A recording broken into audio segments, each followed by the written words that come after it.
সর্বনিম্ন কত টাকা থাকলে কোরবানি দিতে হবে?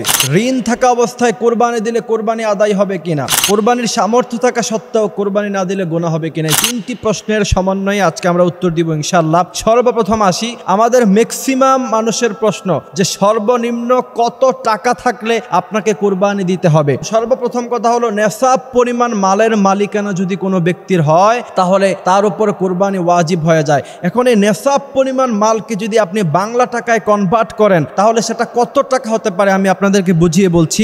সর্বপ্রথম কথা হলো সেই নেসাব পরিমাণ মালকে যদি আপনি বাংলা টাকায় কনভার্ট করেন তাহলে কত টাকা হতে পারে। তারপর কথা হলো যাকাতের জন্য নেসাব পরিমাণ মাল, নেসাব পরিমাণ সম্পদ 1 বছর অতিবাহিত হতে হবে, কিন্তু কোরবানির জন্য নেসাব পরিমাণ মাল, নেসাব পরিমাণ মালের মালিকানা 1 বছর অতিবাহিত হওয়ার কোনো প্রয়োজন নাই। জিলহজ মাসের 10, 11, 12 এই 3 দিনের মধ্য থেকে কোনো একদিন যদি কোনো ব্যক্তি নেসাব পরিমাণ মালের মালিকানা হয় তাহলে তার উপরে কোরবানি ওয়াজিব হয়ে যায়। এখন আসেন, আপনি যদি নেসাব পরিমাণ মালকে বাংলা টাকায় কনভার্ট করে খুব সহজে উত্তর দিতে চান তাহলে আমি বলবো রূপার মূল্য অনুযায়ী কারো কাছে যদি ঋণ দেওয়ার পরে পারিবারিক খরচ বহন করার পরে বর্তমান বাজারে বাংলাদেশি বাংলা টাকা যদি কারো কাছে 50,000 টাকা থাকে তাহলে ওই ব্যক্তির উপরে কোরবানি ওয়াজিব, তাকে কোরবানি আদায় করতে হবে, অন্যথায় তার জন্য গুনাহ লিখা হবে। অনেকের প্রশ্ন যে সর্বনিম্ন কত টাকা? সর্বনিম্ন যদি 50,000 টাকা আপনার কাছে বাংলা টাকায় থাকে তাহলে আপনাকে কোরবানি দিতে হবে।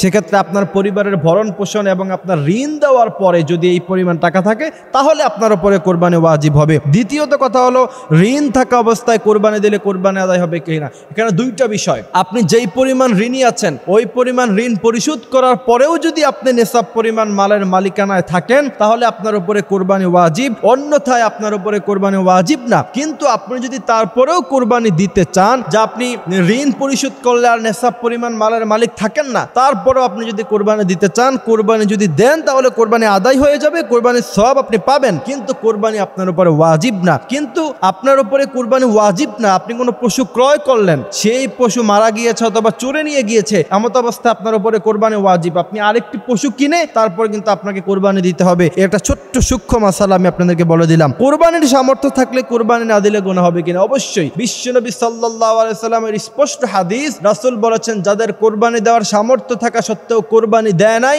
এরা যেন ঈদগাহে শামিল না হয়। রাসূল করিম সাল্লাল্লাহু আলাইহি সাল্লাম এত কঠিনভাবে এটার বিরোধিতা করেছেন। আর কোরবানির তো অনেক ফজিলত আছে। বিশ্বনবী সাল্লাল্লাহু আলাইহি সাল্লাম বলছেন পশুর গায়ে যত পশম থাকবে প্রতি পশমের বিনিময়ে আল্লাহ পাক সওয়াব প্রদান করে দিবে। সুবহানাল্লাহি ওয়া বিহামদিহি সুবহানাল্লাহিল আযীম। এজন্য প্রিয় ভাইরা আমার, এবং আমাদের এই আলোচনাগুলি বিশেষ করে আমরা শেয়ার করব, আমরা একে অন্যের কাছে মাসালাগুলি বলবো, তাহলে ইনশাআল্লাহ দেখবেন উপকার হবে। আল্লাহ নবী সাল্লাল্লাহু আলাইহি সাল্লাম বলেছেন বাল্লিগু আন্নি ওয়ালাউ আয়া, আমার পক্ষ থেকে একটি মাসালা, একটি হাদিস, একটি আয়াত হলেও মানুষের কাছে পৌঁছিয়ে দাও। আল্লাহ পাক আমাদেরকে এই কথাগুলি বোঝার, মানার তৌফিক তিনি আমাদেরকে দান করুক। আমিন।